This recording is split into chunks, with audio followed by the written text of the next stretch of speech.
tardes. Vamos a pasar a la siguiente sesión. Va a haber 3 intervenciones. En primer lugar, va a tener la palabra Javier San Martín. Todos los que nos dedicamos a Ortega desde hace ya mucho tiempo sabemos que San Martín es un punto de referencia por su trabajo sobre Ortega, Husserl, que es la persona que realmente a una generación nos ha aclarado más sobre esto. Y aparte de ello, pues también es muy importante su trabajo de antropología y de persona dedicada también a temas pues de valores culturales. Tiene una amplia bibliografía en ese aspecto. Así que sin más, la palabra.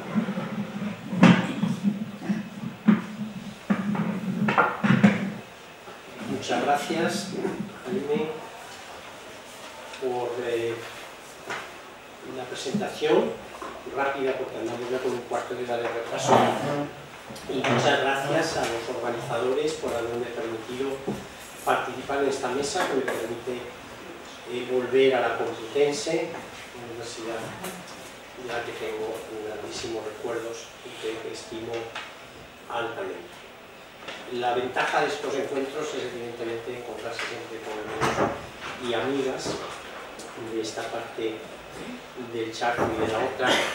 Siempre, cuando hablaban antes de Argentina, me acordaba de un cuento que escribió, una novela que escribió una profesora de esta universidad, Virginia López Tacuaral, donde dice que Dios creó un verdadero jardín en Argentina, pero que se quedó muy insatisfecho y había que estropear ese jardín, y entonces creó a los argentinos, porque percibió esa historia a partir del segundo viaje a Argentina. Bueno, el texto que Zubiri publicó el 8 de marzo de 1936 en El Sol para festejar el 25 aniversario, las bodas de plata de la cátedra de Ortega, con el título Ortega, maestro de filosofía, recuerda aquellos momentos, dice Zubiri. Hace 18 años que lo conocí, allá en una tarde de enero, al comenzar su primera lección de metafísica del curso, que una epidemia gripal había retrasado hasta entonces. Mi bisabuela Damasa murió aquí en Madrid precisamente de esa gripe, el año 18. En una aula sombría y casi desierta de la calle de los Reyes. Aún recuerdo sus palabras, dice Zubiri, las palabras de Ortega. Vamos a contemplar, señores, una lucha gigantesca entre dos titanes del pensamiento humano, entre Kant, el hombre moderno, y Aristóteles, el hombre antiguo. Hasta aquí Ortega, y sigue Zubiri.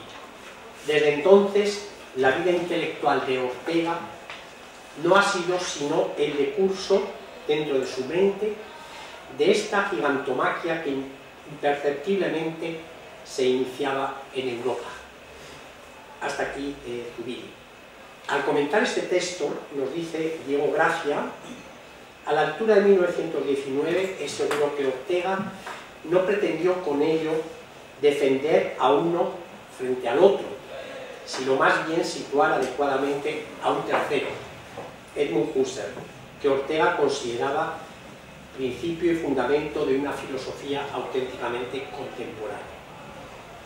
He querido empezar con estas palabras de Zubiri referidas a Ortega porque son un magnífico resumen de lo que ocurrió a principios del siglo, la renovación de la filosofía llevada a cabo por la fenomenología como alternativa de síntesis a las dos filosofías que habían mandado hasta entonces: el realismo ingenuo de la antigüedad y Edad Media y el constructivismo o representacionismo que se había impuesto desde Descartes en la modernidad, prototipo de una filosofía representacionista que nos encerraba en el sujeto. Ortega lo expresó muy claramente en el discurso inaugural de la sección de Ciencias Históricas, Filosóficas y Filológicas del cuarto Congreso de la Asociación Española para el Progreso de las Ciencias, celebrado en Madrid los días 15 al 20 de junio de 1913. Es la primera vez en que Ortega expone su visión de qué representa la renovación de la filosofía en el siglo XX, la superación en una nueva síntesis de lo que representaba una filosofía, la antigua, que partía de las impresiones que dejaban sus huellas en la mente, como una huella en la cera, que de un modo u otro circula a lo largo de la antigüedad y Edad Media, y por otro, la visión que Descartes da a partir de la formulación de la conciencia como el ámbito en el que esas impresiones se convierten en los contenidos de la conciencia en representaciones, inaugurando la época de la representación. Este modelo de comprensión de la historia de la filosofía, que empieza en junio de 1913, seguirá hasta 1929, cuando Ortega, de modo explícito, desplazará la fecha de 1900, cuando Husserl publica Investigaciones Lógicas, a la culminación de la filosofía de la modernidad.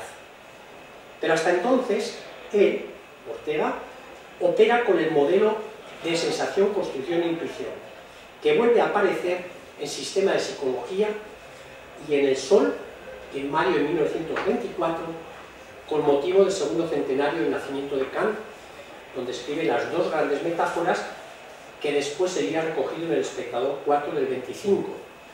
Las dos grandes metáforas se refieren a las dos épocas mencionadas en la conferencia inaugural de junio de 1913. Pero este planteamiento aparece también en las lecciones de Buenos Aires del 16. Cito: no podemos reducir el sujeto al objeto como hizo Aristóteles, pero tampoco el objeto al sujeto como en parte hizo Kant y resueltamente hizo Fichte, el positivista. Fin de la cita. Más bien, debemos procurar nivelar sujeto y objeto, y ahí aparece la tercera metáfora, las de los diconsentes. Al final de sus lecciones de Buenos Aires dice Ortega: si hubiéramos de buscar la metáfora adecuada a esta doctrina, la hallaríamos en lo que os dije en una de las primeras conferencias. No podemos, como el hombre antiguo, reducir el sujeto al objeto, ni como el hombre moderno reducir el objeto al sujeto. Preveamos a tiempo que el hombre futuro va a tratar de ser justo con ambos y los imaginará como aquellos dioses de los etruscos que estos llamaban diconsentes, divinidades compañeras que según el mito habían de nacer y morir juntas. Y termina comentando que ha anunciado, cito, nuevas tendencias del pensamiento que ocupan hoy las nuevas generaciones europeas y que en algunos puntos se mueven en sentido inverso de las que triunfaron en el siglo pasado. Aún quiero comentar el texto que escribió con motivo de la muerte de Max Scheler, pensador que dentro de la fenomenología había tenido fuerte influencia sobre él. Scheler había muerto el 19 de mayo de 1928 a la edad de 54 años. Ortega publicó su texto en junio de ese mismo año en la Revista de Occidente y luego el 1 de julio en El Sol. En 1932 recogería su texto en el libro Pidiendo un vete desde dentro. El artículo sobre Scheler es uno de esos textos de Ortega que hay que leer con detenimiento por la fecha y porque es un complemento necesario para encajar la filosofía de Ortega, primero, por supuesto, frente al positivismo, posición en la que está de acuerdo con toda la filosofía trascendental, como la filosofía procedente, por ejemplo, del neocantismo. Pero segundo, lo que es más importante, para confrontarlo con el neocantismo, más ahora no tanto por el representacionismo constructivista que el neocantismo representaba, sino por otro punto clave para comprender lo que aporta de novedad la fenomenología frente al neocantismo. Lo que más me interesa de este texto, por cierto muy bello, es la caracterización que hace de la fenomenología, y estamos en 1928. Primero, aparece el rechazo del positivismo. que a juicio de Ortega había vaciado el mundo de sentido.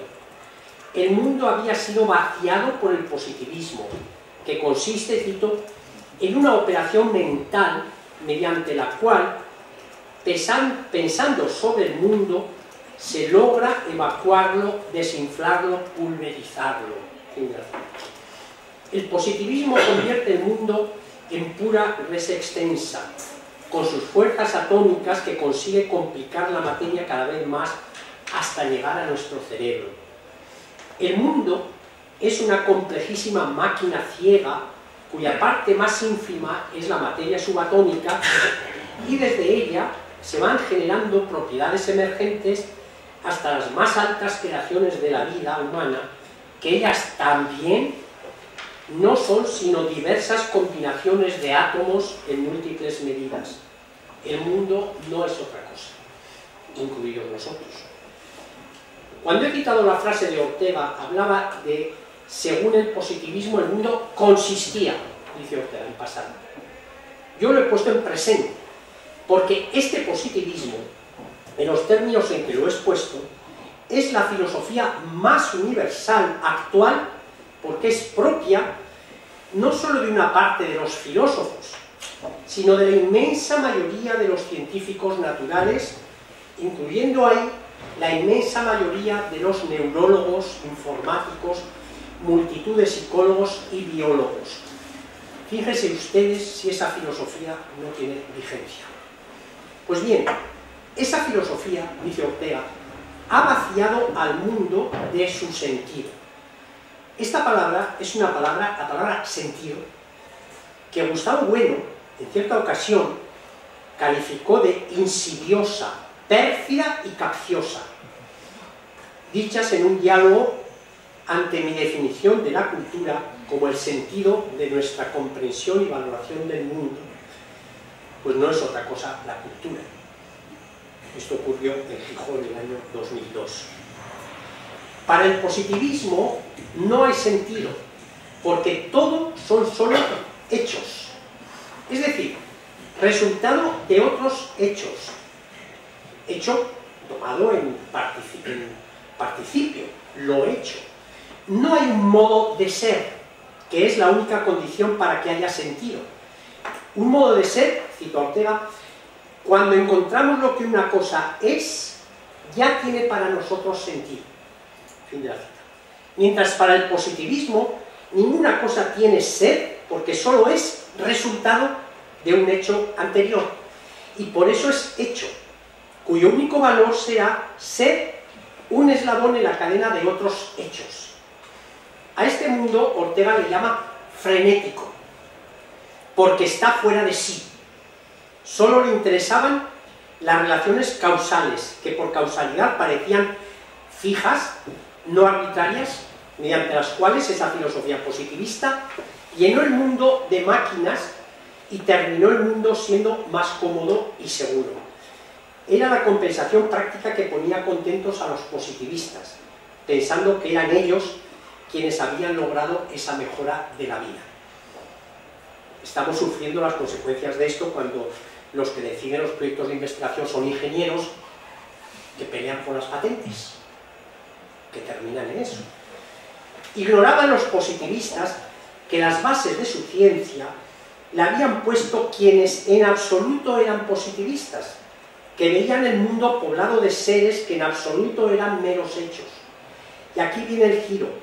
Primero, comenta Ortega, al menos hubo quienes se enfrentaron a los positivistas indicando que sí, que el mundo podía ser carente de sentido, pero al menos en la cultura había sentido. Y así descubrieron que, cito, algunas cosas tenían en efecto un ser y un sentido. Fin de la cita. Ortega atribuye el florecimiento de estas filosofías restauradoras al neocantismo y al neohegelianismo de principios del siglo, 1900. Y ahora viene el cambio radical, porque frente a estas filosofías que asumían que el mundo no tenía sentido, pero sí la cultura, más esta, dice Ortega, cito, dentro del hombre es la cultura solo un rincón, fin de la cita, porque la cultura es la cultura superior. Y cita Ortega: ciencia, ética y arte. Cuando Ortega cita esto, está todavía con el concepto de cultura neocantiano, que es el problema que descubrí yo en Meditaciones del Quijote, la oscilación entre dos conceptos de cultura. Y ahora viene el anuncio clave del giro que se inicia en esa fecha, del que Scheler es heredero privilegiado y que protagonizó la fenomenología de Husserl, al que también en su momento se apuntó Ortega. El cambio consistió en descubrir que el sentido no estaba en la alta cultura, en la ciencia, ética y arte, sino en todas las cosas. Y cito Ortega: hoy nos parece fabuloso que hace 30 años, estamos en 1900 por tanto, fuese menester pasar tantos apuros y empinarse de tal modo sobre la punta de los pies para entrever en utópica lejanía algo que vagamente mostrase ser y sentido. La gigantesca innovación entre ese tiempo y el nuestro ha sido la fenomenología de Husserl. De pronto el mundo se cuajó y empezó a rezumar sentido por todos los poros. Los poros son las cosas, todas las cosas. Cada una de estas cosas comenzó tranquila y resueltamente a ser lo que era, a tener un modo determinado e inalterable de ser y comportarse, a poseer una esencia, a consistir en algo fijo, o como yo digo, a tener una consistencia. Tenemos, por tanto, dos elementos fundamentales en la renovación de la filosofía: la intuición que supera la filosofía representacionista de la modernidad, que es lo que Ortega reclama en Sensación, Construcción e Intuición, es decir, la donación directa de las cosas y el sentido en el que se nos dan las cosas, todas las cosas. Ambos puntos son distintos, y desde luego Ortega no tomó conciencia de ellos hasta que leyó las ideas de Husserl en 1913, porque en 1912 aún tiene una noción constructivista, por más que asume que las cosas se nos dan en una idea, en un sentido. Pero creo que la fenomenología empieza a serificar cuando el sentido deja de ser una mera construcción social sedimentado en la cultura para convertirse en el modo como una cosa, incluso el mundo como conjunto, se manifiesta y se comporta, modo con el cual tenemos que contar de cara a la acción. El sentido es entonces el ser que se me da de las cosas, un estilo de ser con el que yo cuento en mi inserción en el mundo, en el que siempre estoy actuando. Así el siglo XX, con la fenomenología, supera radicalmente el positivismo porque descubre de nuevo el sentido, las cosas, que el mundo tiene un ser, un estilo, un modo de ser, con el que necesariamente contamos en nuestra vida. Y supera el representacionismo porque el mundo, las cosas se nos dan directamente sin que medie ninguna representación de las mismas. Lo que tampoco supone vaciar la vida mental, porque esta es el conjunto de los hábitos de reconocimiento, valoración y acción con que estamos en el mundo. Esta vida llena de sentido es anterior, porque es condición de la que se llama la cultura como ciencia, arte, ciencia, moral y arte, que vive la cultura superior de esta vida inmediata y no al revés, esta de la ciencia. Con esto tenemos explicado el gran cambio o renovación de la filosofía a principios del siglo XX, consumada entre 1900 y 1913 con la crítica del psicologismo y del constructivismo que Ortega comprende con la metáfora de los consentes. Pero aún hay una segunda línea de renovación, consecuente con la anterior, pero menos clara que la referida a la renovación de la teoría. Es la renovación de la filosofía práctica. Digo que es menos clara porque en lo que se refiere a la razón práctica ha habido interferencias. Voy a hacer un ensayo que propongo como tal, es breve.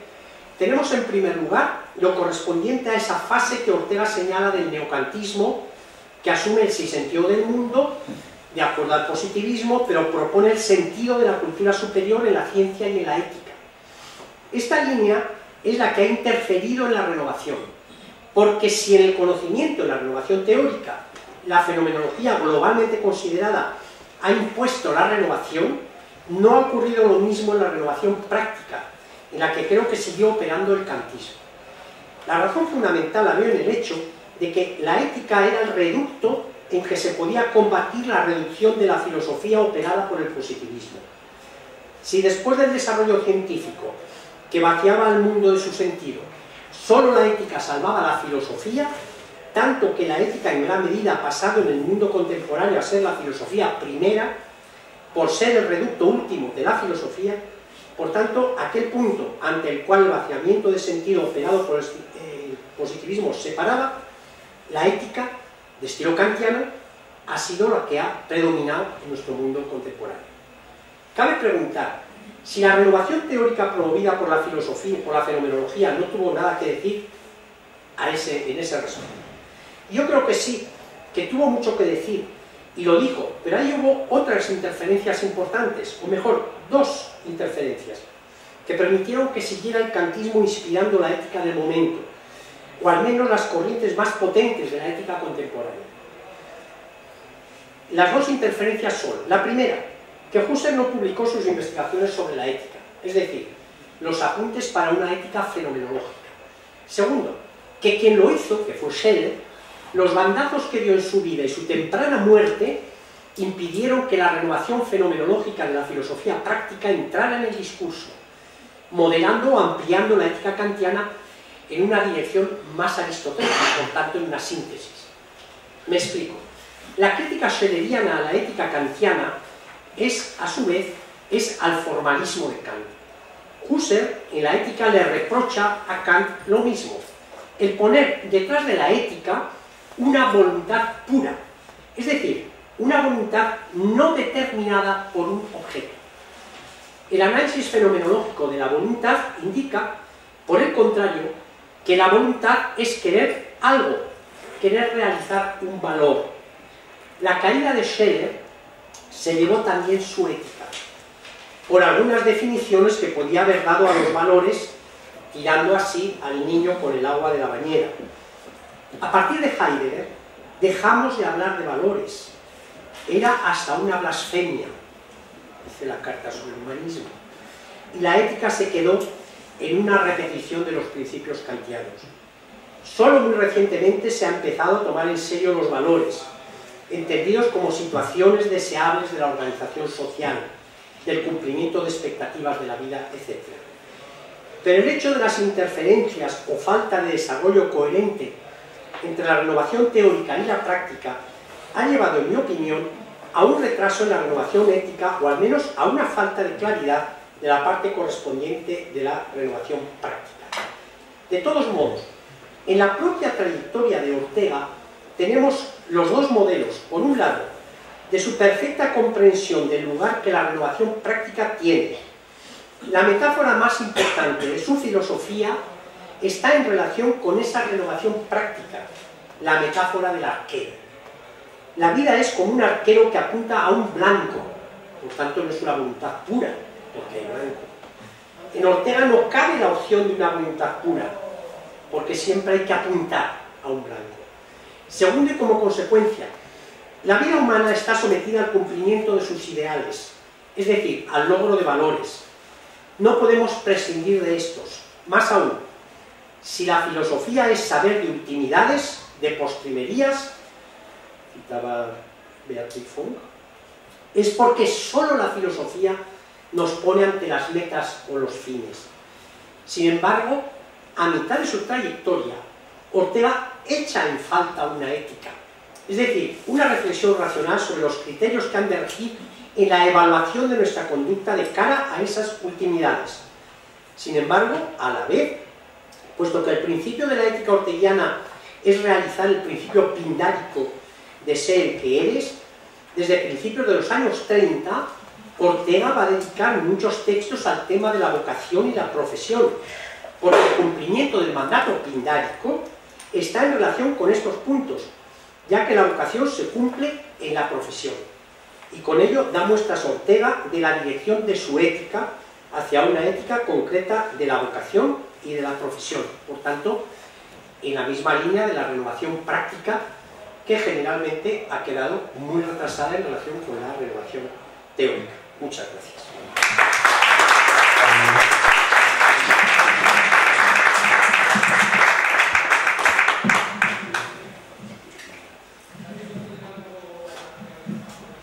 A continuación tiene la palabra don José Luis Villacañas. Tiene una amplísima bibliografía. Yo mismo me acuerdo haber leído por primera vez en los años 80 sobre Kant y haber apreciado su dicción académica. Realmente es excepcional.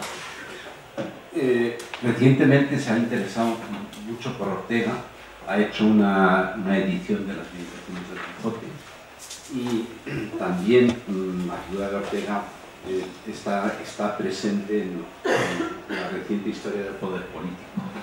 Bueno, pues...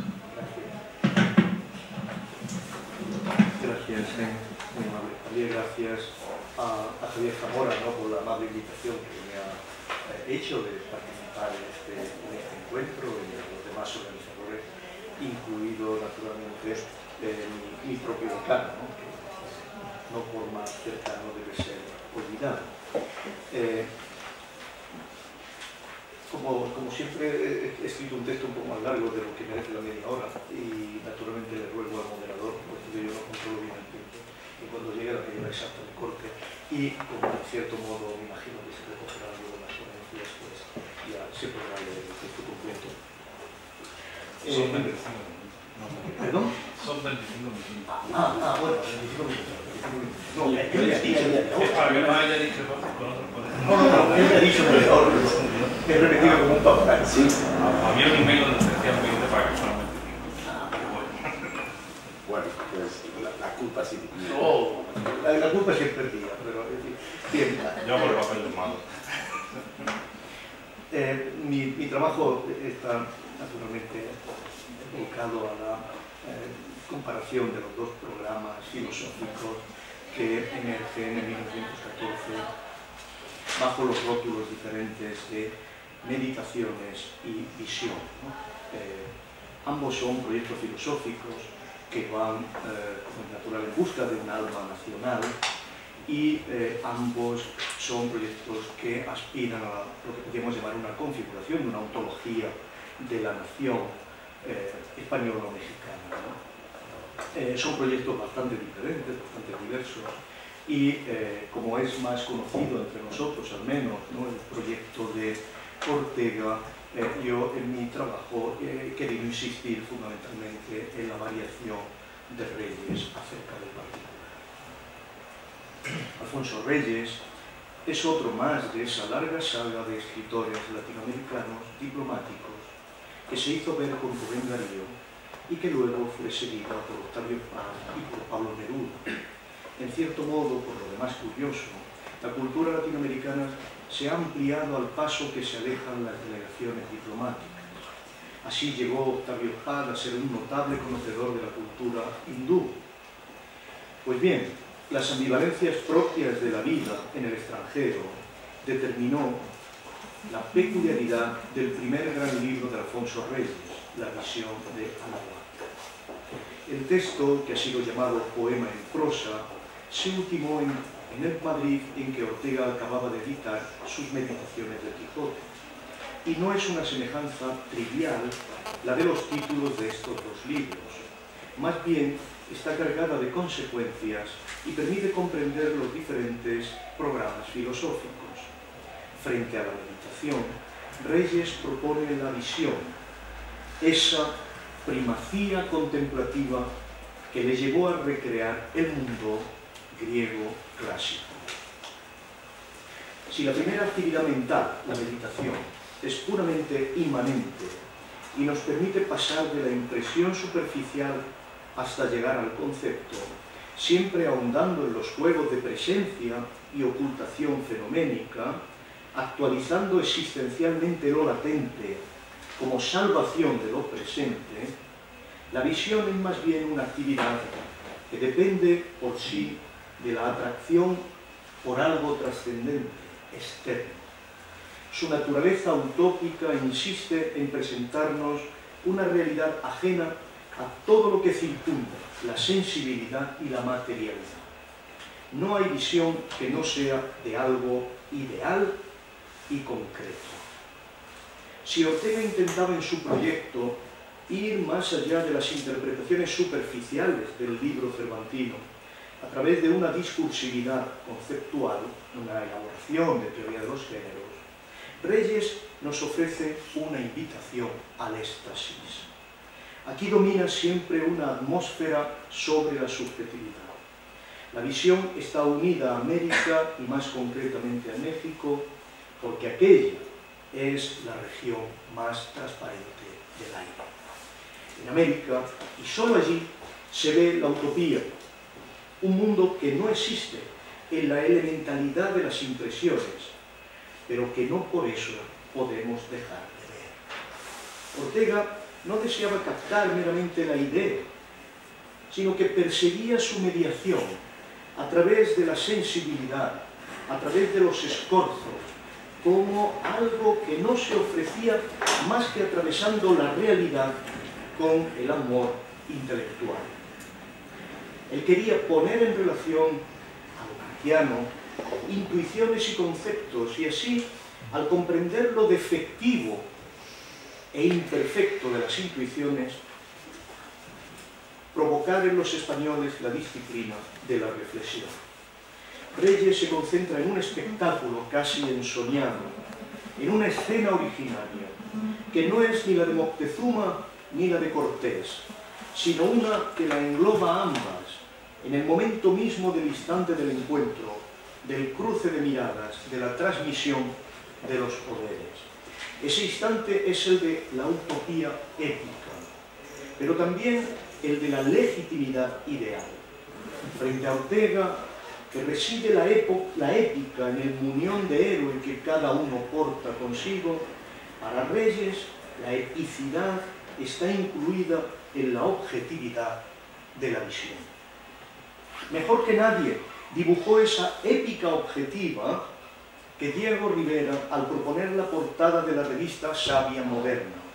Allí vemos un americano caracterizado según su fisonomía étnica propia, reconocible como tal, que mira extasiado algo que está fuera de campo, la idea platónica visible, un nuevo poder material, que es más fuerte también que el que trae consigo el hijo del sol, Cortés. Pues el hombre nuevo es solo el portador inmediato del sueño. América, por decirlo así, lo esperaba. El éxtasis, con su imagen simbólica, constituye una operación psíquica altamente elaborada de protección y posibilitación de la vida. Reyes venía de París, que ya era una ciudad en guerra. Fue un momento digno de Sarmiento. Las ciudades civilizadas, las naciones avanzadas, todo aquello que se había anhelado como progresivo y se había buscado para olvidar la barbarie, ahora se entregaban a un espectáculo que revelaba lo que no se debía haber olvidado jamás: la guerra civil endémica a la modernidad europea. El amigo de Enríquez Ureña, el lector de Rodó, debió sentirse perplejo. ¿Dónde estaba la civilización y su modelo? Parecía evidente que para una mente rigurosa ni Francia ni Alemania podían ofrecerlo. Que Enrique se inclinara a Alemania y que Reyes lo hiciera por Francia, como otros, debió distanciarlos tanto como los pequeños comentarios que revelaban la ansiedad del maestro Enrique por prolongar la tutoría sobre el discípulo. Pero los años de aquella academia platónica que era el Ateneo, fundado en el 1909 con una visita de Rafael Altamira, con las conferencias que unos se impartían a otros para formar un núcleo dirigente de la juventud americana, todo aquel magisterio innegable ya quedaban atrás. Las conferencias, que seguían el espíritu de Ariel, se dedicaron a la comprensión de la cultura griega como elemento nutricio de la juventud americana. Fue un acto religioso. Como San Agustín al principio del cristianismo tomó posesión de la cultura latina como algo propio y legítimo, así lo hicieron aquellos jóvenes americanos. Roma y Grecia era suya, un elemento inexcusable de la síntesis que había propuesto Ariel. Un pueblo joven, como lo era el griego, fecundando a otro pueblo joven. Esa era la aspiración. Así es como debía surgir el estudio de la filosofía antigua y la destrucción del positivismo. Nada de mezclas de razas germánicas y mediterráneas, Se trataba de razas jóvenes, de un resplandor del espíritu griego en América. La juventud criolla quería hacer posible en el sur la democracia de América del Norte, pero sin pasar por su capitalismo como proceso civilizatorio. Ella tenía otros ideales. Para ellos resultaba de gran importancia la filosofía posterior al positivismo, que se abría camino poco a poco en Francia, la madre intelectual de esta generación. Y era sobre todo el nombre de Bergson quien fascinaba. Él proponía el carácter productor de la intuición, de la idea, de todo lo que antecede y dinamiza la creatividad humana, de todo lo que acelera la evolución creadora desde la eficacia mágica de la imagen profética. Estando la imaginación cargada de condición profética, ya activaría ella la vida para producir lo que solo su deseo había presentado en una anticipación. Utopía no es un sueño, es la estructura misma de la imaginación al servicio de la vida, y en ella se encierra la conexión más secreta con el deseo y el despliegue evolutivo de la vitalidad. La imaginación da su impulso al cuerpo vivo para hacer realidad la anticipación intuitiva, irresistible, que le ofrece.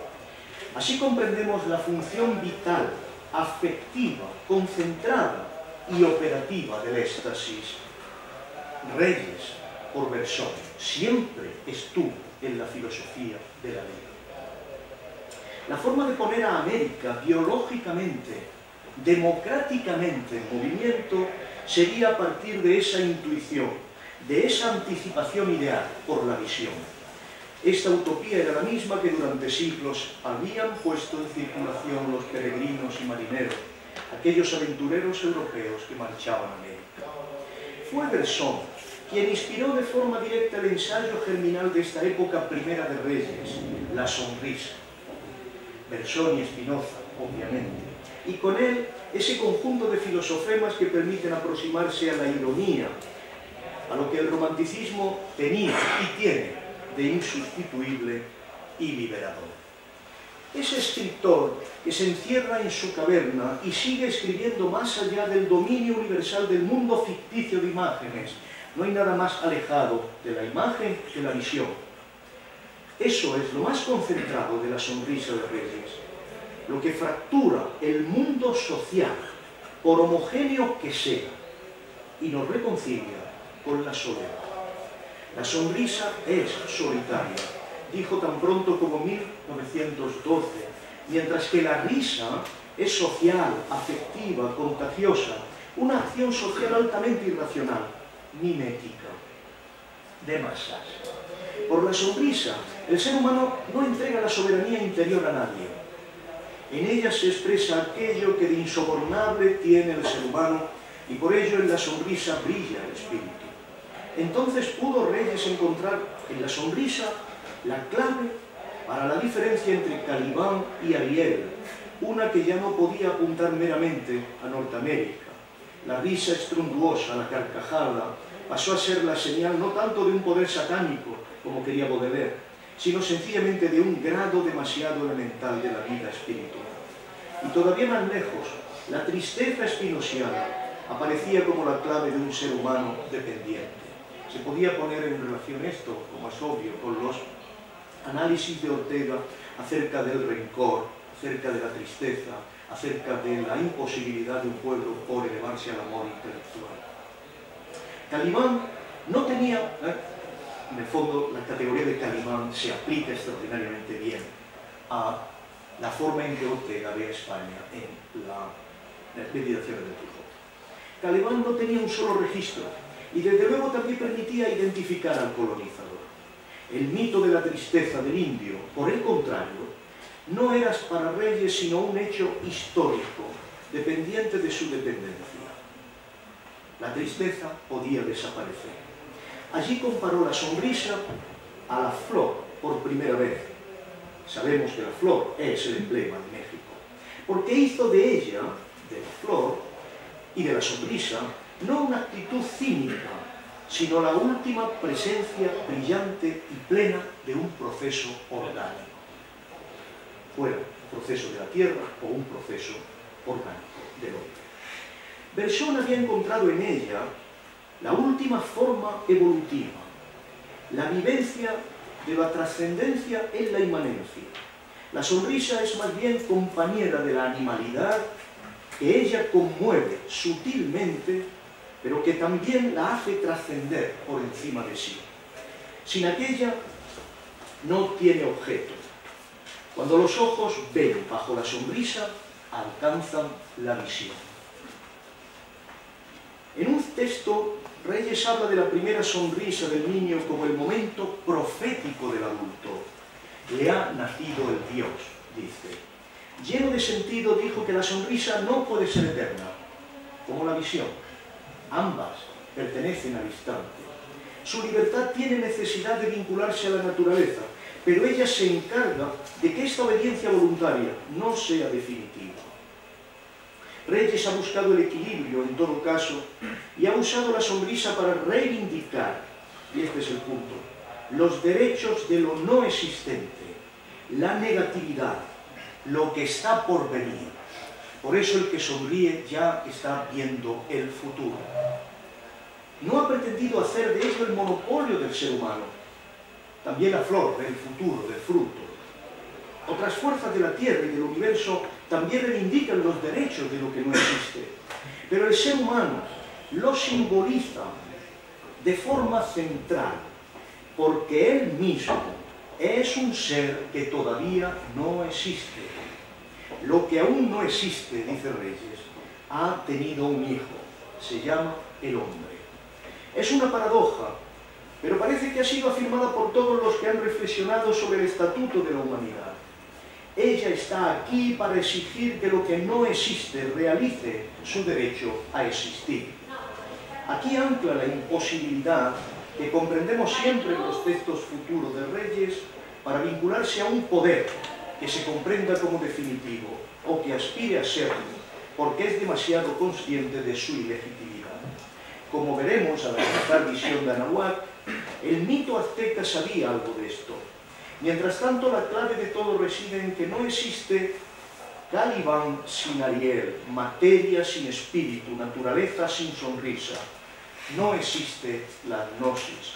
E incluso más, Bergson pudo susurrarle al oído que la sonrisa era la conciencia burlona de la igualdad mimética de las cosas naturales y de los hombres, dirigido contra los que pretenden una identidad exclusiva. En uno y en otro sentido, la sonrisa siempre es la protesta frente al que solo quiere ser él, la rebelión contra el amo, muy anterior a la lucha a muerte que Hegel pensó, y quizá lo que la desarma. Conciencia básica del desajuste entre el ser humano y su medio y su circunstancia, motor de la evolución creadora, la sonrisa también se niega a hacer de cualquier situación concreta una segunda naturaleza, y por eso de ella brota la exigencia de novedad y de futuro. En suma, es el fundamento de la historia, pero en la medida en que siempre asume vincularse a una objetividad de partida. Por eso se presenta allí donde los tiempos giran hacia otra cosa. No es un apocalipsis, sino una sonrisa. Esa era la secreta actitud ante el tiempo, la forma de ver en el futuro una promesa y no una amenaza. Aquí, la dualidad entre la intuición y el concepto, la vida y la cultura de Ortega, encontraba el sujeto consciente de la potencia creadora de la ironía como clave de flexibilidad y de futuro. ¿Me quedan 5 minutos? Bueno, entonces voy al final y concluyo.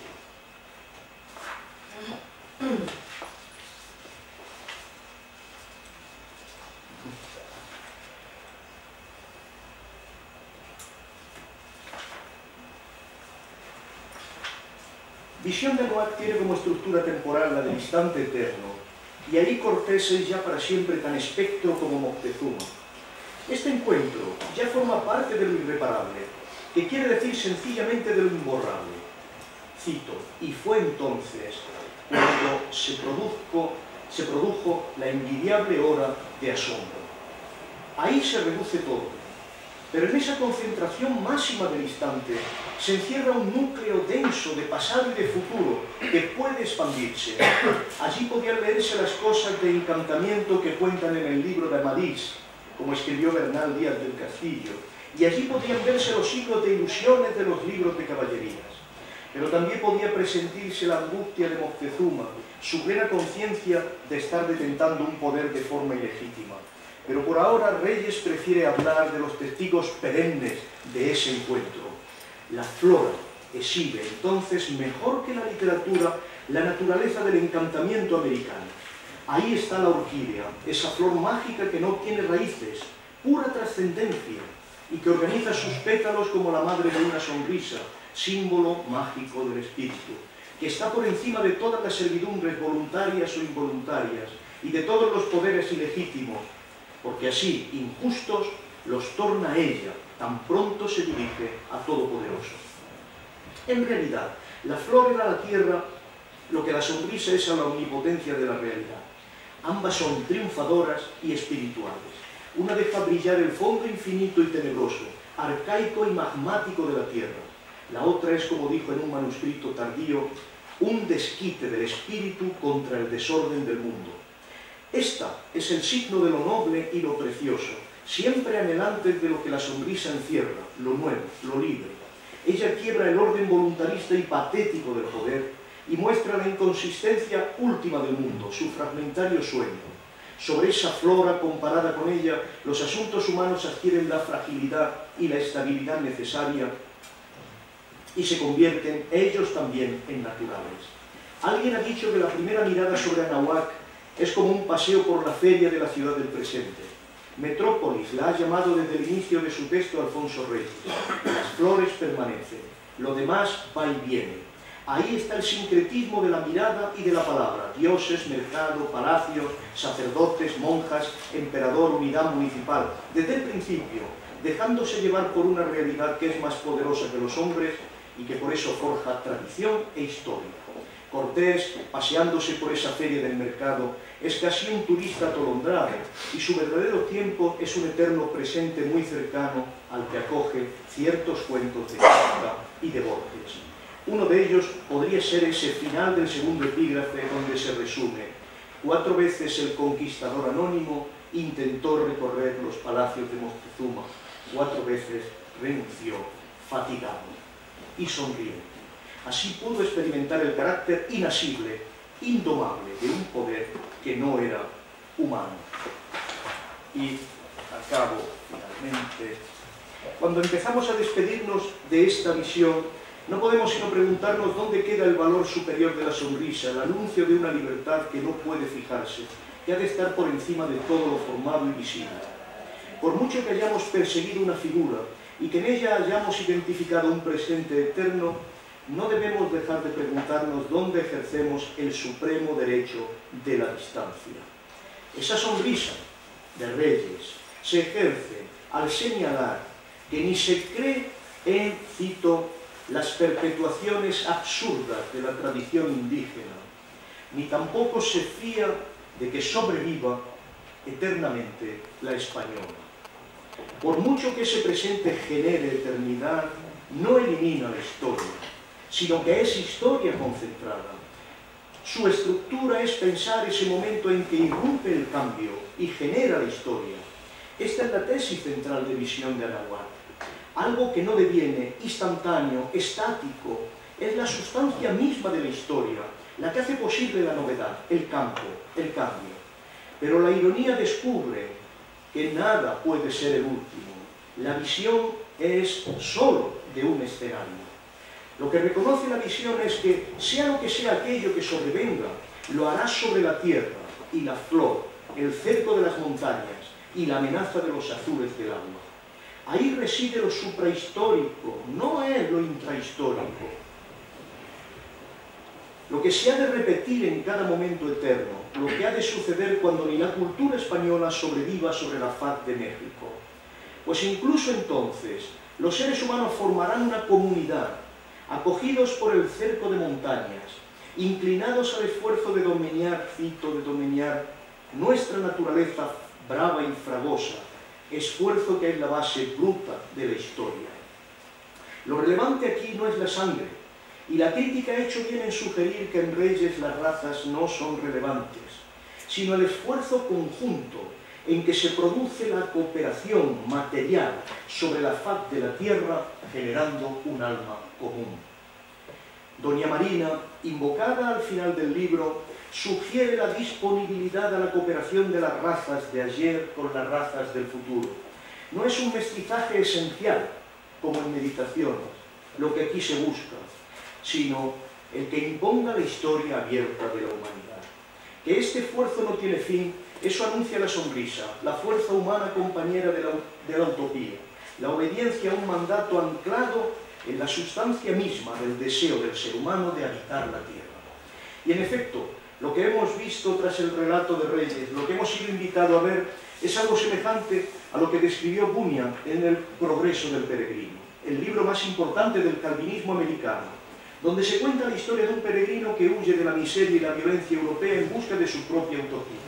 Pero aquí podemos ver la trama conceptual completamente contraria del norte y del sur. El peregrino del norte se deja llevar por las imágenes bíblicas, desafía a la ballena como Jonás, se introduce en esa panza flotante que es el barco y resucita en América, donde estará seguro de la compañía de Dios. Allí perseguirá la transformación de la tierra por mandato divino para alcanzar el cielo de forma individual. Por eso, el progreso consiste en desasirse de toda estructura comunitaria, encaminarse hacia su Dios portando un alma individual que ha sido contemplada en el libro de los decretos inmutables. No así Reyes. Lo que el esfuerzo de dominar la tierra impone no es dominar la tierra, no es ni siquiera transformarla, no es hacer de ella un paraíso. Lo que se busca es conformar un alma común. Para ello sirve esta visión que descubre una acción perenne del ser humano edificando ciudades sobre la tierra. Que Reyes tuviera que contemplar esta visión en Madrid era a fin de cuentas natural. Como el del peregrino, el suyo es un viaje soñado. Cuanto más se viaja a Europa, a una Europa que desde las guerras de religión hasta la guerra mundial no ha sabido esquivar su estela de guerras civiles, más se sueña con América. Unos, los individuos, al norte, y otros, los que además sueñan pueblos, al sur. Cualquier europeo insatisfecho comparte esto. América es el sueño de la humanidad. Reyes no vio en su visión otra cosa que el sueño estático de la humanidad concentrada en la ontología de la nación mexicana. En este sentido, su aspiración era semejante a la de Ortega, pero su geografía mítica y su epicidad era imponente, y su valencia para producir un alma nacional más efectiva que la sierra del Guadarrama. Gracias.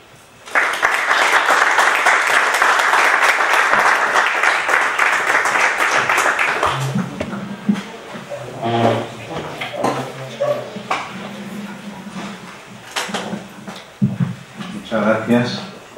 Esta sesión culmina con la intervención de doña Margarita Almeida de la Universidad de Évora durante años, creo que son 30 años, más o menos.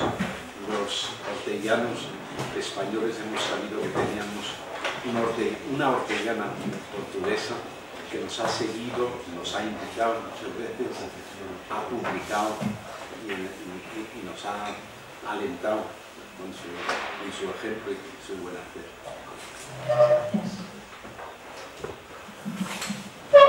Gracias, profesor Salas, por su presentación y por darme la palabra. Quiero comenzar por agradecer a la organización y a los directores, a Javier Zamora y Ignacio Blasco, la invitación, y empiezo también por pedir disculpas a todos, porque lo que tengo el atrevimiento de hacer ahora es leerles un texto que he pensado y escrito en portugués, y que solamente con bastante dificultad y con la ayuda de Concha, a quien también le agradezco, pues he pasado al castellano. Finalmente, pido disculpas por mis errores de pronunciación. El propósito de mi intervención en esta mesa redonda es atender a la filosofía del amor en Meditaciones del Quijote y a la búsqueda de una salida a la desmoralización de Europa en la rebelión de las masas como intentos de responder de modo propio a la cuestión acerca de lo que más falta hace frente a las crisis de valores. José Ortega y Gasset, al subrayar la importancia de la cuestión respecto de lo que en un momento dado de la historia más falta hace, no propone solamente con objetivo generalista una pauta de pensamiento. Se trata más bien de una pregunta con la cual él mismo se debate buscando, siempre y no solo al hacer su discurso radiofónico bajo el sugerente título Lo que más falta hace hoy, profundizar con criterio en los problemas del vivir humano, tanto en el plano fundamental de vida de cada uno, como en las relaciones de convivencia o interindividuales. Sostenemos que esta preocupación por conocer y comprender las necesidades peculiares de las diversas circunstancias para poder intervenir en ellas, ante todo como filósofo, es una constante de su biografía intelectual y consideramos incluso que esto pone de manifiesto un estado de ánimo, a veces denominado optimismo, basado en la expectativa de que la filosofía tiene un carácter salvífico, especialmente en periodos de indudable crisis de valores. Para intentar dar fundamento a ello, podemos sí empezar por prestar atención a lo que en 1935 lleva un distinguido miembro de la generación del 14 a concentrarse en lo que más falta hace hoy, y luego verificaremos cómo en momentos determinantes y previos de su obra había él mismo intentado cumplir con los requisitos posteriormente explicitados. Los diagnósticos de crisis de valores resultan a menudo de una experiencia de ansiedad generalizada, y cuando Ortega en los años 30 se refiere a la situación que le parecía dominante en Occidente e incluso en el resto del mundo, dicha situación se le muestra caracterizada por una dolorosa experiencia de desazón resultante del hecho de que el ser humano, individual y colectivamente tomado, no sabe lo que tiene que hacer. El filósofo expone con brevedad en esta ocasión la reflexión acerca de su contexto histórico, en el cual la abundancia relativa de los medios de vida no estaba a la altura de los logros humanos. Después de una interesante introducción en la cual aprovecha para referirse al significado personal de la vida argentina, el autor recorre su doctrina de la realidad radical en cuanto reveladora de que, cito, el factor más importante de la condición humana es el proyecto de vida que inspira y dirige todos nuestros actos. De ahí que, si es doloroso para el ser humano no poder cumplir con su programa vital por falta de recursos, aún más será ni siquiera saber cuál es ese programa. A cualquier persona en esta situación, de nada le sirve que se acumulen en su circunstancia muchos y poderosos instrumentos, porque no le fallan las cosas en torno a él, sino que se falla a sí mismo.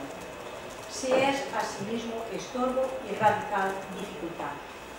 Algo similar veía Ortega que le sucedía al hombre contemporáneo en general, lo que confería a la crisis de aquel entonces aspectos infrecuentes en la historia.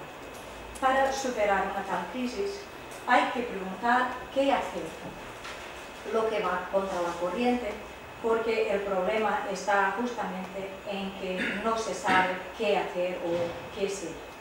Para el filósofo español, el primer paso en un intento de encontrar una respuesta es pensar sobre lo que el presente nos da, sobre lo que están haciendo aquellos que no saben qué hacer. Con gran perspicacia dice que, y cito, en la mayor parte de las gentes y de los pueblos, la situación de no saber en verdad qué hacer, de no tener un proyecto de vida claro, sincero o auténtico, dispara insensatamente un afán de actividad superlativa, precisamente porque ante el vacío de un auténtico qué hacer, pierden la serenidad y, atropelladamente, procuran llenarlo con un furor de actuación y un entusiasmo frenético que sean capaces de compensar su insinceridad con un aspecto de empresa tremenda y definitiva. La cita es larga, pero identifica un fenómeno particularmente comprobable y grave en la actualidad en que continuamos beneficiándonos del pensamiento orteguiano. La pérdida de serenidad o el desesperado intento por aplacar la desesperación exigen sin duda sus opuestos. La calma con la que se buscan ideas claras sobre la sociedad y el individuo, y empezar por no hacer nada hasta saber lo que hay que hacer. Este es el reto que Ortega propone a los demás en la forma del imperativo de atenerse a la verdad de la situación y que asume también como suyo, dándonos casi al final de su alocución una cierta clave del juicio a que debe ser sometido un intelectual. Afirma que ésta habrá cumplido su misión cuando ha procurado decir lo que hay que decir. Ese decir de sentido es lo que constituye en cada momento para el intelectual la responsabilidad de lo que ha de hacer y por lo tanto es lo que en su condición particular más falta hace. Siguiendo esta sugerencia, podemos sostener incluso antes de que avance nuestra intervención que Ortega, frente a aquel mismo desafío, el de buscar ideas claras sobre la vida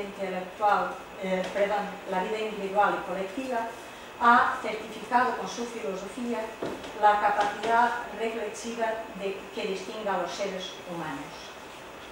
En Meditaciones del Quijote, en lo que fue el primer libro pensado como tal por Ortega, el autor, todavía joven, aunque ya públicamente reconocido por sus artículos, por sus controversias, por sus conferencias, reelabora filosóficamente sus puntos de vista, hasta entonces muy conectados con los acontecimientos y problemas de España, lo que, por cierto, lo ha preservado de tentaciones abstraccionistas.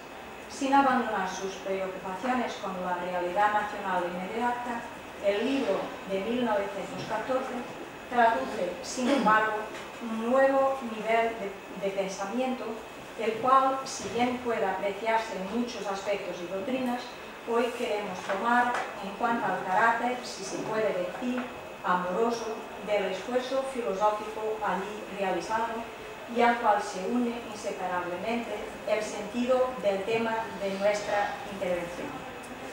Asumiéndose y presentándose como un profesor de filosofía en Pátios en Fidel, Ortega anuncia al principio de Meditaciones del Quijote una serie de ensayos sobre diversos temas que se proponen cumplir este propósito. Dado un hecho, un hombre, un libro, un cuadro, un paisaje, un mejor, un dolor, llevarlos por el camino más corto a la plenitud de su significado.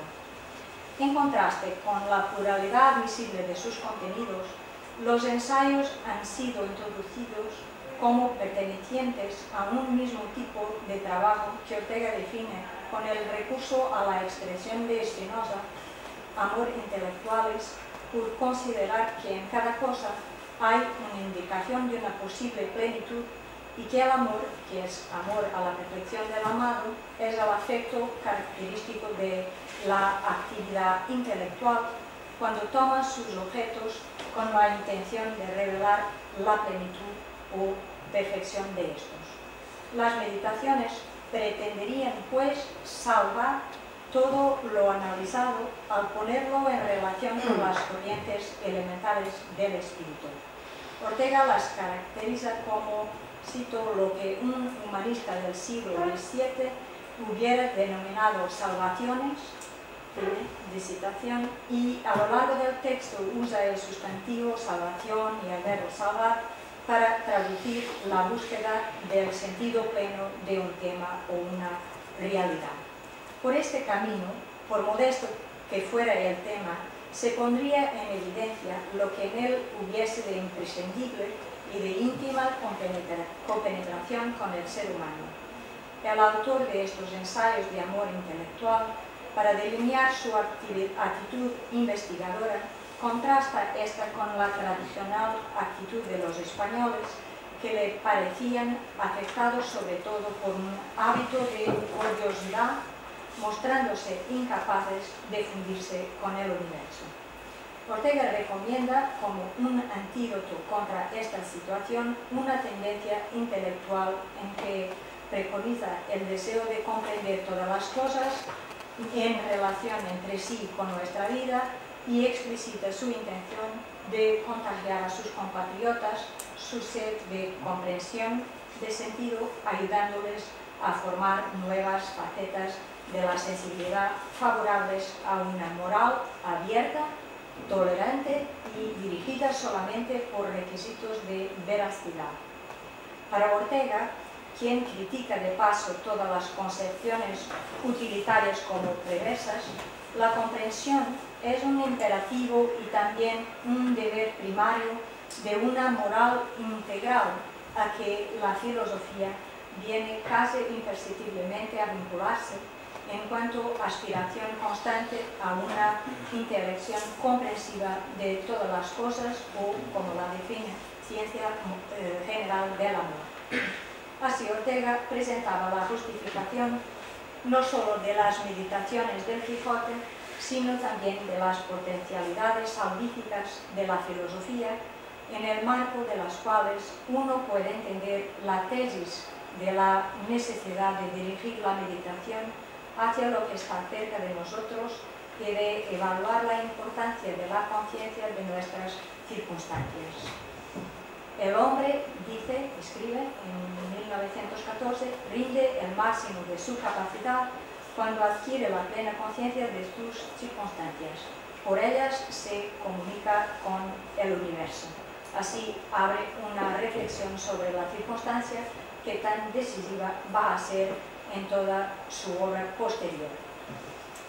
Hoy no nos dedicaremos a la presentación en las meditaciones de esa categoría ni a la definición en este mismo contexto de la cultura como un instrumento para hacer frente a lo que nos rodea, comprendiéndolo, ni a la doctrina de la realidad como lo profundo y latente por desvelar, según la teoría del conocimiento y la verdad allí expuesta por Ortega, ni tampoco a la ambivalencia del quijotismo, que es para el filósofo algo que sirve de ejemplo de la novela como género literario.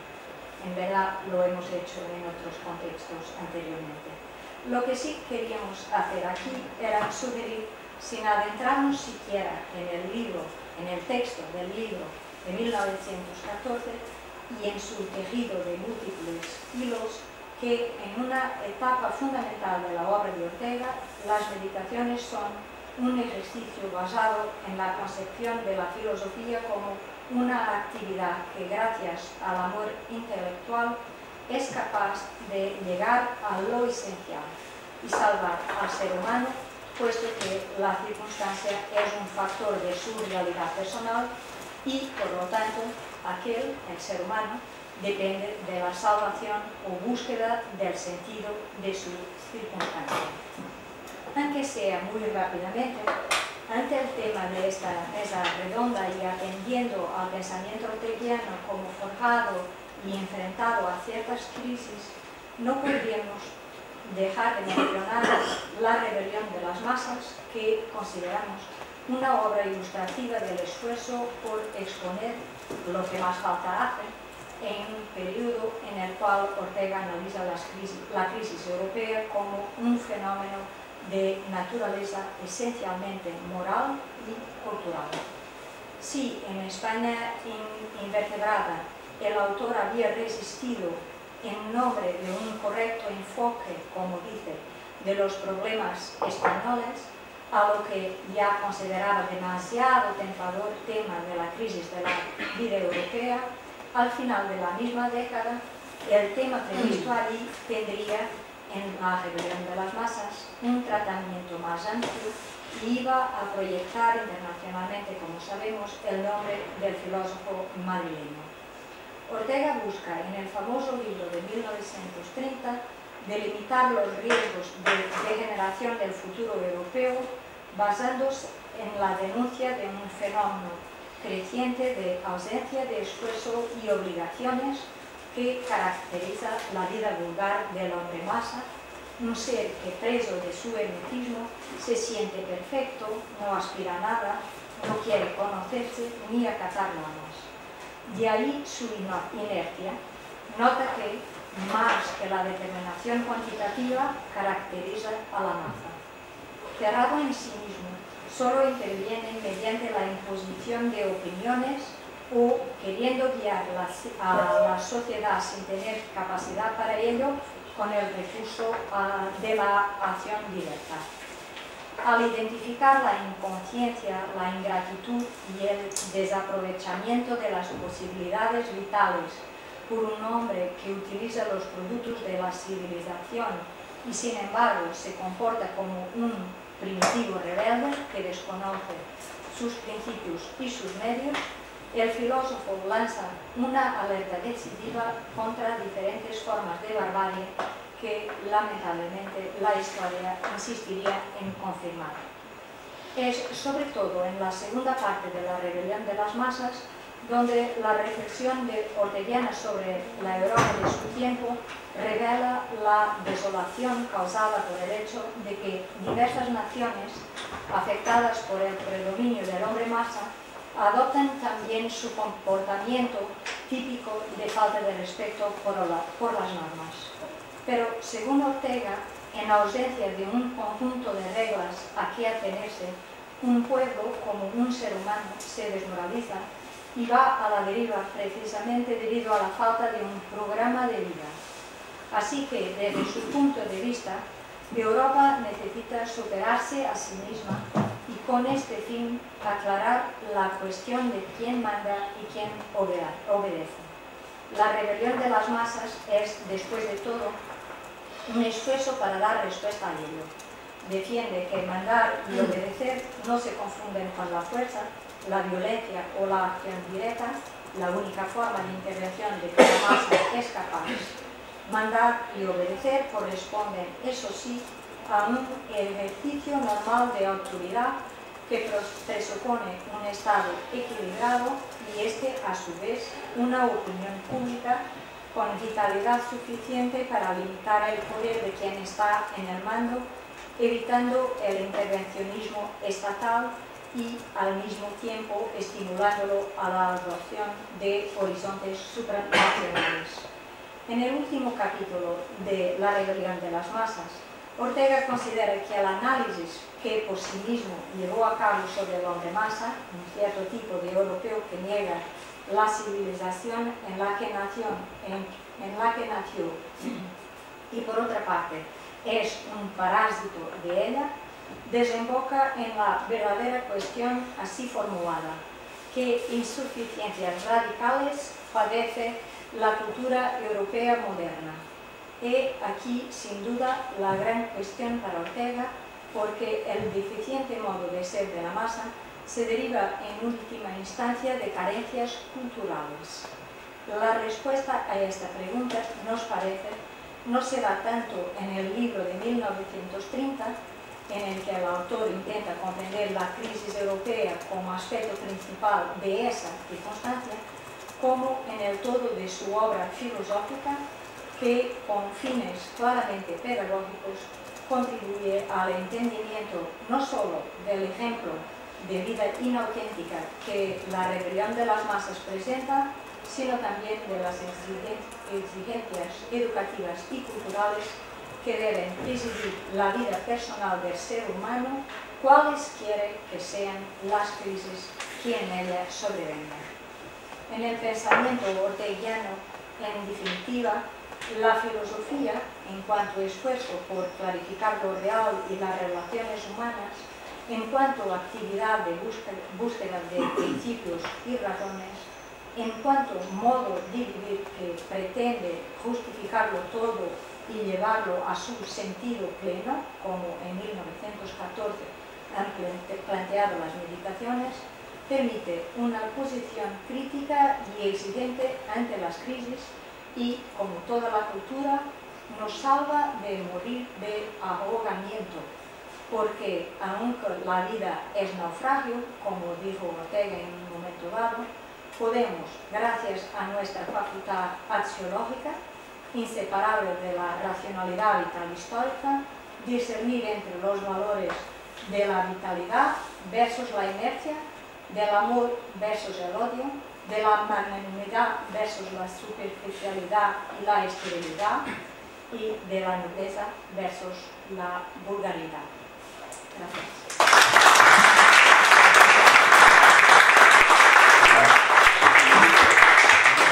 Hasta y media, 25, por ahí 20 para...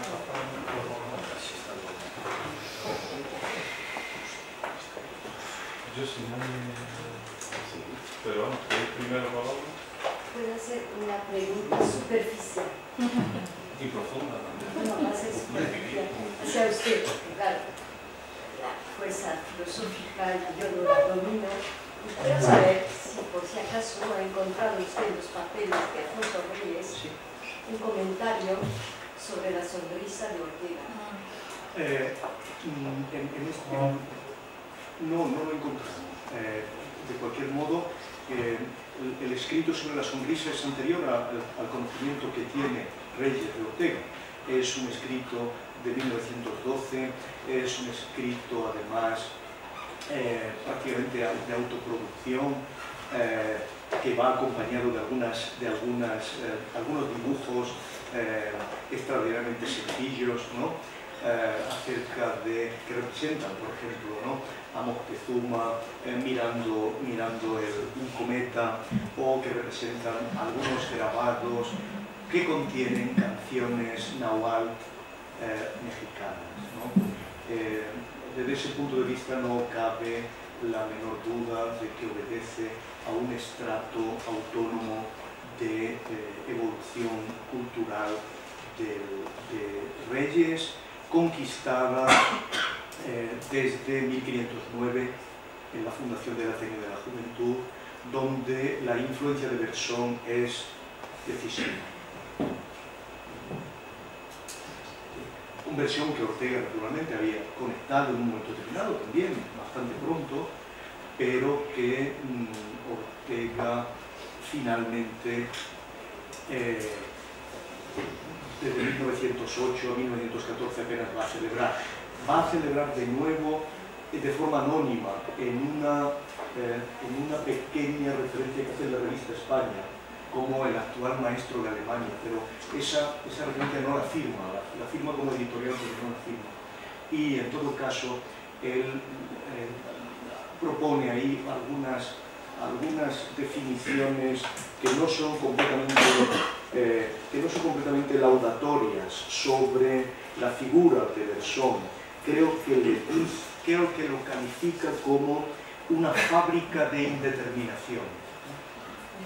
Ortega no es algo pero que debemos suponer. ¿Está de acuerdo con esto de la indeterminación? Sí, pero creo que en 1914 la problemática de la indeterminación todavía no es para Ortega una problemática central, ¿no? Yo creo que el juego de presencia y latencia creo que es lo más importante para Ortega, y creo que ese juego de presencia y latencia, como sabemos, gracias a las investigaciones de San Martín, en el fondo constituye un gramo importante de fenomenología, es lo que queda cortocircuitada con la visión, ¿no? La visión es aquello que no puede analizarse en términos de latencia y presencia. Si tuviéramos que decir en términos fenomenológicos qué es la visión, tenemos que decir qué es la intuición eidética perfecta, ¿no? Por lo tanto, ahí hay dos juegos filosóficos que veo muy diferentes. A propósito de eso, lo que se me ocurre que se puede acercar o se puede ver de alguna manera la huella de Bergson es en la primera meditación, es decir, la meditación que cierra las meditaciones del Quijote, que probablemente se redactó antes que las otras dos, y ahí habla, se puede notar una presencia de la risa, de la risa. Lo que pasa es que en Ortega eso se empalma con un cierto sentido de la ironía, que es comedia, sí, que no es ético. Sí, entonces es una especie de sentimiento ético ante la vida. Por ejemplo, le lleva a valorar a Don Juan, por un ejemplo. Entonces eso sí que es una constante de la obra de Ortega de ese momento, donde la risa le podría ayudar a formular unas determinadas ideas, porque tiene una valencia completamente distinta en su representación. Eso es sorprendente porque en esa meditación, que la aspiración fundamental de Ortega es la superación del naturalismo, Sí. Bergson le hubiera dado, ¿no? Naturalmente, sí, la clave para hacer una superación del naturalismo. Y esta fábrica de indeterminaciones era muy apropiada, ¿no?, para separarse del determinismo radical del naturalismo, ¿no? Sin embargo, Ortega trabaja así, no genera ese nivel de segunda reflexión para atar todos los cabos que ha manejado. Entonces, ¿usted no cree que fue la razón por la cual Ortega habló de hallazgo en vez de creación? ¿En qué sentido vería? Precisamente, pretende que no hay que hablar del hombre creativo, sino que hace hallazgos en la misma época.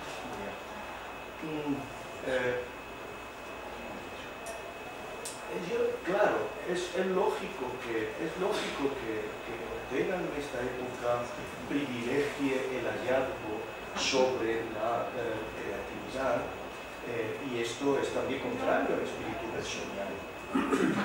Pero la lógica del hallazgo juega dentro de la dialéctica de la latencia y la presencia. El hallazgo no es sino la traer, por eso a veces hablo también de revelación, traer a presencia algo que hasta ahora estaba latente, ¿no? En ese sentido podríamos decir que se puede producir el hallazgo de América. América estaba allí, estaba latente en nuestra mirada, pero no se crea, se halla. Estamos hablando, por lo tanto, de una ontología, que responde, ¿no?, a toda la cuestión de las cosas en su máxima expresión, el amor intelectual y, en cierto modo, a la dimensión panteísta, ¿no?, en la que Ortega, en cierto modo, trabaja en esta época, que es curiosamente contraria a la pretensión finalmente evolucionista, donde lo nuevo, realmente lo nuevo, se produce a través de la evolución creadora, de la evolución es efectivamente creadora, ¿no?, donde produce cosas que son algo más que hallazgos, ¿no?, y que son siempre anticipadas por la imagen profética. La imagen profética anticipa la creación, la evolución creadora. Es lógico entonces que la problemática del hallazgo aquí en Ortega sea dominante, porque mi tesis es que evidentemente el esquema filosófico de Reyes es, claro, es distinto del esquema filosófico de Ortega, y la dominancia de Bergson se contrapone a lo que podemos llamar la dominancia de esta síntesis de fenomenología y neocantismo que son las meditaciones? Doy la palabra. No sé, señora, si... Sí, sí, sí. Doy Lo la voy palabra aprendiendo. Sí, es que ha salido... Todo lo vamos entendiendo, pero no lo acabamos de...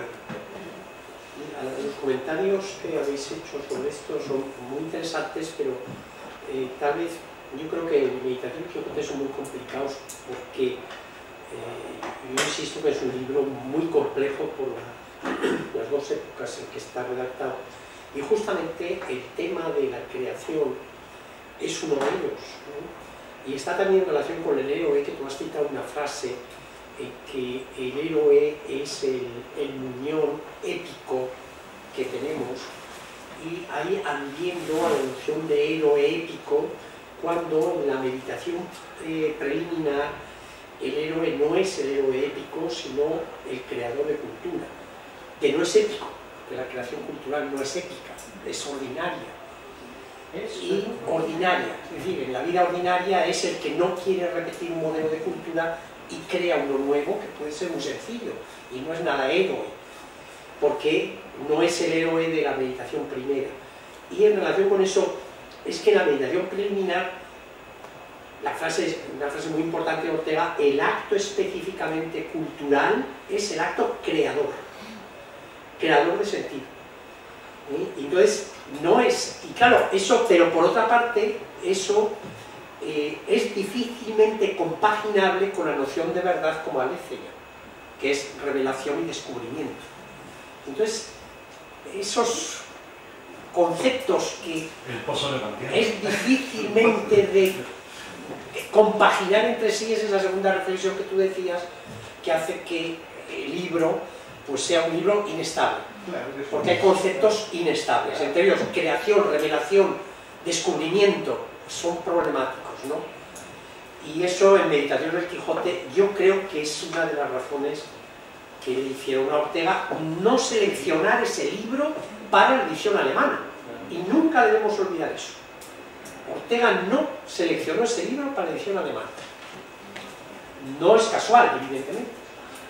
Los textos que Ortega rechaza o selecciona para la edición alemana son los textos, yo estoy convencido, que son los textos en que él cree que puede presentarlos al público alemán. Y Meditaciones del Quijote no está en esa selección. Como no están otros muchos del Espectador.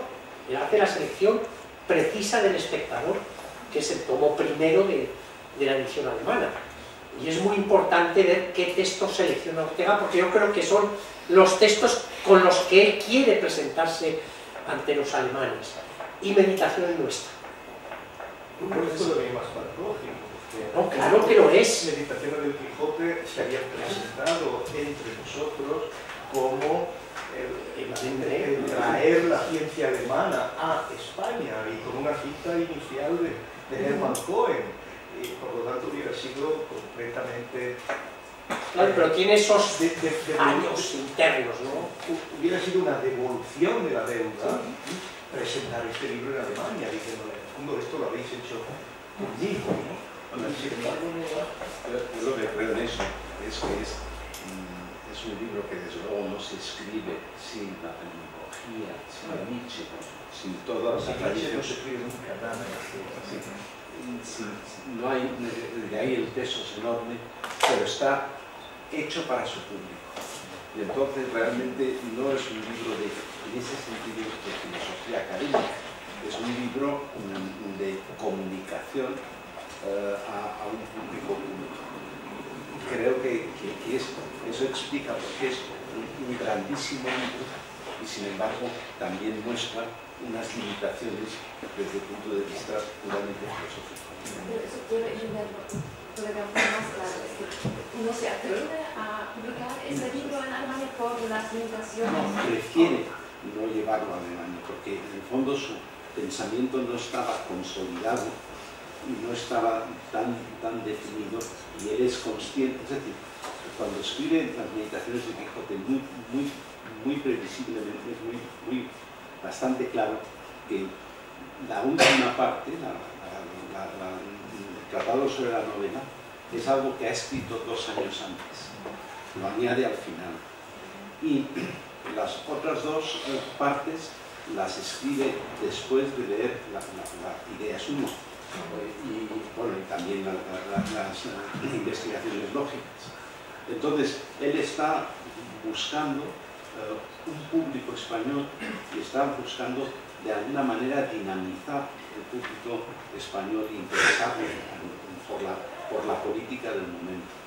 Entonces, de verdad, el libro es, en cierto sentido, insustituible, porque hoy día también queremos nosotros, necesitamos nosotros libros que nos ayuden a entrar en la política y en la temática política. Entonces, realmente es insustituible, pero no está pensado como una polémica filosófica. Pero, un apunte. En cambio, cuando inicia su segunda navegación, no me acuerdo si es en el prólogo para alemanes o en el prólogo a sus obras, hay una reivindicación muy expresa en Meditaciones del Quijote.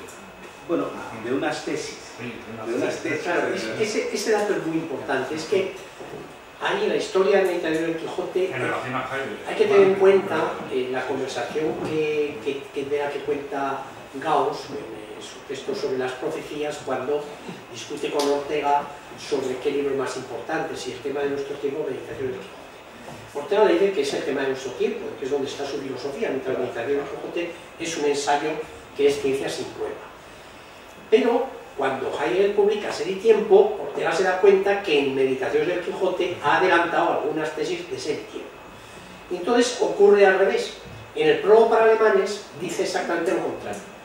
En Meditaciones del Quijote se adelantan algunas tesis de Heidegger, mientras que el tema de nuestro tiempo es un libro, dice expresamente, que es un libro además que tuvo mucho éxito frente a Meditaciones del Quijote, que no lo tuvo, libro del tema de nuestro tiempo que actualmente no estima. Es decir, la previa estima de Ortega sobre el tema de nuestro tiempo decae, mientras que algunas tesis de Meditaciones del Quijote emergen. Pero, cuando Ortega hace la selección de la edición alemana, que es en los años 40, debía de haber muerto Helene Wein, que muere en el 47 me parece, porque ella no interviene en esa selección, no selecciona Meditaciones del Quijote. habían roto hace tiempo. Sí, pero aún Helene Wein escribe todavía en el 46. Y ella yo creo que no interviene, aunque figura como traductora de los textos que ha traducido antes. Y claro, no selecciona Meditaciones del Quijote, a pesar de que ahí ha reivindicado, tanto en Pidiendo Vete desde dentro como en el prólogo para alemanes, tesis de Meditaciones del Quijote, pero es un libro que plantea problemas filosóficos de conceptos que no se ajustan entre ellos. Y que no estaba traducido. No estaba traducido. El libro lo traduce, se publica en 58. ¿Por qué no lo selecciona? Claro, porque no estaba traducido. No, pero el espectador tampoco estaba traducido. Algunos sí. Unos sí, pero otros no. Entonces hay cantidad de textos que traducen expresamente para la edición alemana. Y ¿Cuándo sale el primer tomo? ¿La edición alemana? Porque sale después de Creo que no, el 54.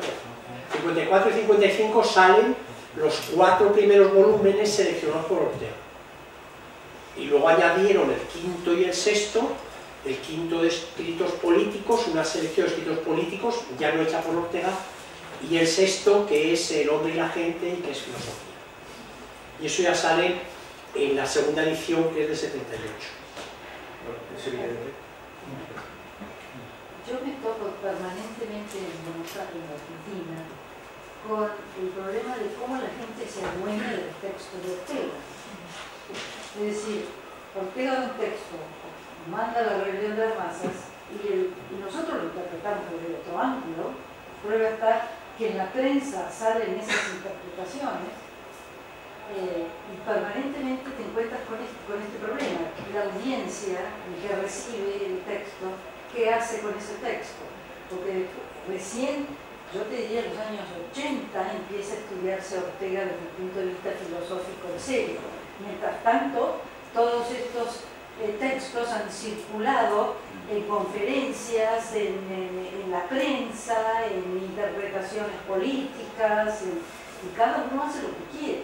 Entonces, ¿hasta dónde pregunto si esto no es un problema verdaderamente de la obra de Ortega, de quién se adueña y cómo se adueñan de los textos, ¿no? Yo siempre creo que cualquier autor se presta a muchas interpretaciones, porque eso es un factor. Sí, pero alguien que ha finalmente reconocido al final de su propia formación que la estructura conceptual se rige por la ocasionalidad, es decir, hay conceptos ocasionales, evidentemente es fiel a sí mismo cuando tiene valoraciones ocasionales, cuando tiene valoraciones circunstanciales, cuando su forma de relacionarse con su propia filosofía está también atravesada por la ocasionalidad y por la circunstancialidad. Y esto naturalmente hace que el uso que podamos hacer de Ortega viene propiciado por la propia estructura de ocasionalidad de sus producciones conceptuales. Sí. De todas maneras tenemos que discutir un poco hasta dónde llega esa ocasionalidad, porque es verdad que lo dice, pero... Yo creo que podemos estar de acuerdo en que llega hasta evadir el trabajo filosófico, tal como lo entienden las academias más organizadas, que es perseguir un tema hasta sus últimas consecuencias, caiga quien caiga y dure el tiempo que dure. Pues bien. Hasta ahí creo que podemos decir que Ortega no trabaja así. Afortunadamente. ¿Perdón? Afortunadamente. No, aquí no puedo pensar, afortunadamente. Afortunadamente porque sí, entonces no sería Ortega, pero afortunadamente no, porque si hubiera trabajado de ese modo tendríamos mejor filosofía. Sí, yo creo que sí, que hubiera sido interesante que hubieran perseguido algunos conceptos un poquito más. Un momento. Pero hubiera sido otra cosa. O no, pero otra cosa sí. Perdón. No, quería salir un poco de este tema y comentar una cosa a José Luis, en torno a la magnífica exposición que ha hecho. Cuando estaba comentando este peregrino del norte, este peregrino anglosajón, sí, más abocado hacia el individuo, sí, en contraposición con el peregrino americano del sur, más abocado hacia la comunidad, estaba pensando en Robert Owen, ¿no? Y estaba pensando en New Haven, ¿no? Y en estas comunas en donde hay una reiterada reclamación del cielo, del sol, de la visión, sí. De la misma reproducción casi del milagro, ¿no? Como epifanía, ¿no? Sí. Y precisamente asentadas, porque sabes que Owen se asienta en una antigua comuna protestante suiza de tercera división, con la que llega a conectar, digamos, incluso místicamente, ¿no? Entonces, esa influencia, esa idea de la comunidad que pasa a los agrarios, ¿no? A los nacionalistas americanos, que dicen claramente que América es la tierra, pero el sitio de comunidad, el Commonwealth, lo trajimos de Europa, ¿no? Y que tiene mucho paralelismo, ¿no? Digamos, con ese nacionalismo sudamericano, ¿no? Estoy recordando ahora los nacionalistas brasileños, los tropicalistas, ¿no? Sí. Aquellos que dicen, bueno, América nos dio el trópico, el Amazonas, los portugueses nos trajeron la ciudad fortificada y los conventos jesuíticos, que eran un poco la idea de comunidad, ¿no? Entonces yo veo un paralelismo entre esas dos comunas. Entonces, lo que te quiero hacer preguntar, tú que has hecho también una lectura de Ortega, el libro de Tocqueville tan genial, ¿no? Si pervive más la idea tocquevilliana, ¿no? De que el norte es el individuo, ¿no? Porque Tocqueville lo que en América básicamente es el individuo, o tendría, ¿cómo se...? No sé si me estoy explicando, prevalecería la visión tocquevilliana del individuo y jugando con la del sur comunal, que es un poco la que he creído ver que tú pergeñabas, o ¿cómo lo matizarías tú? Yo te comprendo bien y me siento inclinado a disminuir los grandes contrastes entre la colonización del norte y la colonización del sur, ¿no? Sin embargo, creo que la vieja mentalidad, ¿no? el sur católico terrista, ¿no? Que ha impuesto Max Weber y Kashmir, ¿no? El sur católico terrista clásico, que responde a la tierra, que solamente ayuda a la tierra, que no transforma la tierra, que no destruye la tierra, que no incorpora la destrucción creadora, ¿no?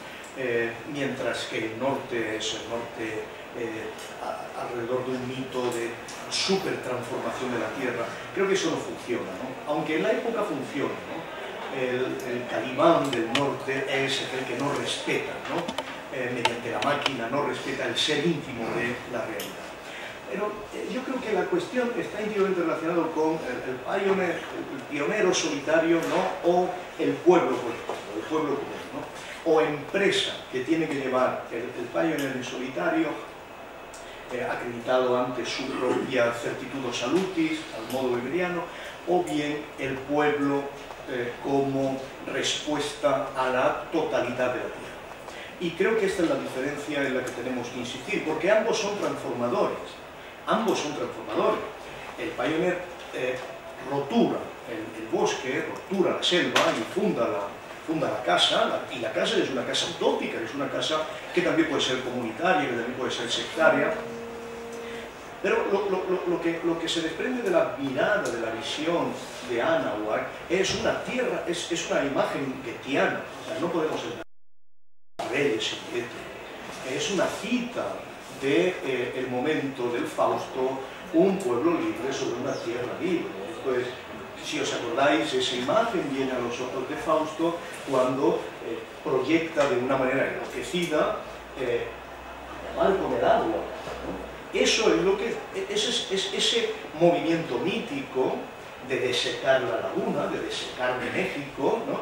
Es lo que concierne a la totalidad de un pueblo completo. Eso no es un asunto de un país. ¿Por qué? Porque ahí estamos hablando de fuerzas de la naturaleza tan colectivas, tan tremendas, que generan las fuerzas del alma común de un pueblo, un proyecto que la propia tierra demanda en colectividad, ¿no? Y creo que es esta la principal diferencia. Lo que a mi modo de ver me parece fascinante de Reyes es que el alma común de un pueblo no se hace con conceptos. Esto es lo que en el fondo le dice Ortega, no se hace con conceptos. No se hace con conceptos significa que no se hace con conceptismo. Una forma filosófica que en el fondo procede de Góngora. Góngora, que había llevado a Rafael Altamira en 1909 y que naturalmente, aunque Enrique Ureña acoge, Reyes dice no. El alma común de un pueblo se hace no con conceptismo. Góngora, y aquí está Fran Martín, ¿no? Que nos ha enseñado que Ortega procede de esa tradición barroca, no con estas estructuras barrocas, sino con una gestalt, ¿no? Y aquí, digno de atención, pues es ver, yo no sé si yo lo conocía, Ortega sin duda, ver la manera en que Simmel había mostrado cómo el paisaje construye algo común. En la estela de campo, ¿no? La estela de generar un sentido común. Lo que es muy interesante de lo que dices es el hecho de que, al menos en México, hay el problema del mestizaje. Que para el pioneer no existe y que sin embargo es fundamental. Porque todos los hombres están llamados a esa tarea, ¿sí?, de transformar la tierra, de desecar la tierra. Es la humanidad entera, ¿sí?, ¿no?, que en el límite están implicados. Y ahí luego la raza cósmica como lo que genera efectivamente ese gran proyecto. Pero Ortega no dice esto del paisaje, hablando de los soldados de la guerra que no luchan por idealismos abstractos, sino por la defensa del paisaje. Estamos de acuerdo. Y la excepción.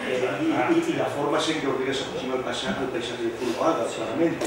Pero Ortega es muy consciente de que lo que brota del paisaje de Zuloaga es depresión, decepción, odio, etcétera, etcétera. No epicidad. Tenemos tiempo para una pregunta más. Eso es una quería. Sí, yo quería hacer una pregunta a Margarida, porque ha desembocado toda una comunicación preciosa en la última frase prácticamente de Ortega de la rebelión de las masas.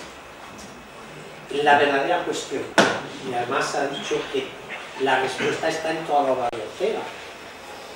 Y yo diría efectivamente en toda la obra de Ortega y en toda la filosofía, porque el gran problema es que aquí ha habido, ahora digo el gran problema, un adjetivo que no te he entendido.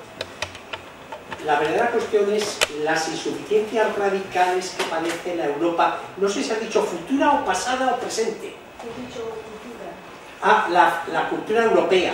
Ah, claro. Porque efectivamente es que lo curioso además que este capítulo Ortega no lo escribió para la prensa, sino que es un añadido posterior, ¿no?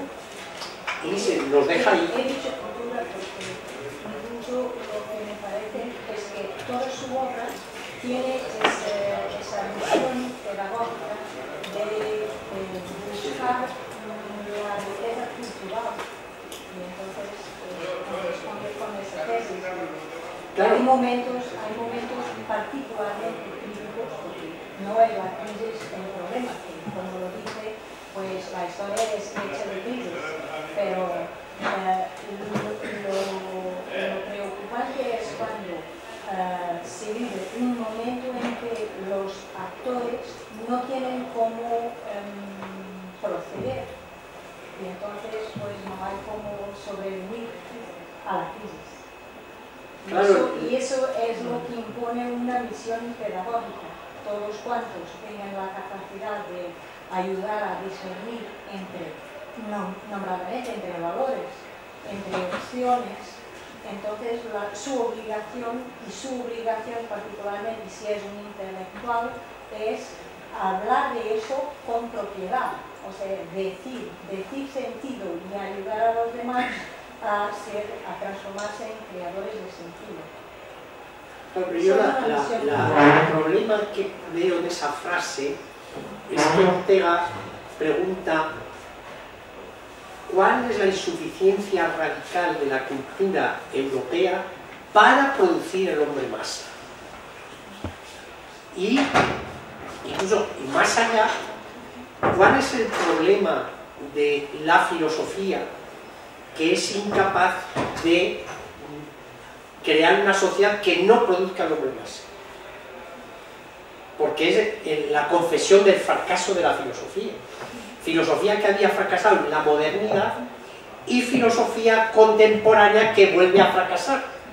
Porque Ortega propone una filosofía que se ha renovado en el siglo XX, pero que también ha sido incapaz de hacer nada. O sea, las insuficiencias que por las que Ortega se pregunta ahí, ¿cuáles son las insuficiencias radicales de la modernidad o de la cultura europea que ha producido el hombre masa? Y a partir del 29, actualmente podemos preguntar exactamente lo mismo. ¿Y cuáles son las insuficiencias con una filosofía ya renovada, pero tan incapaz como la moderna para haber evitado la Segunda Guerra Mundial o para evitar los desastres actuales? Estamos absolutamente en la misma. Es decir, a la filosofía contemporánea le podemos hacer exactamente la misma pregunta con la que termina Ortega la rebelión de las masas. Yo creo que la respuesta más simple sería que cuando uno no se conciencializa de sus límites, se juzga ilimitado y entonces pues su acción es manchada por ignorancia y es una acción que no es movida por voluntad, por nada de criterioso, de proyectado, y sin como una especie de una reacción orgánica desesperada. Y eso es lo que estamos todavía asistiendo, ¿no? Y por eso creo que a alguien que defienda el carácter salvífico de la filosofía, algo comparable con estas tesis de Ortega todavía muy joven, pues habría que hacer algo de semejante en lugar ayornado, ¿no? Al día, pues al día. Muy bien, muchísimas gracias. A las 4:30 seguimos.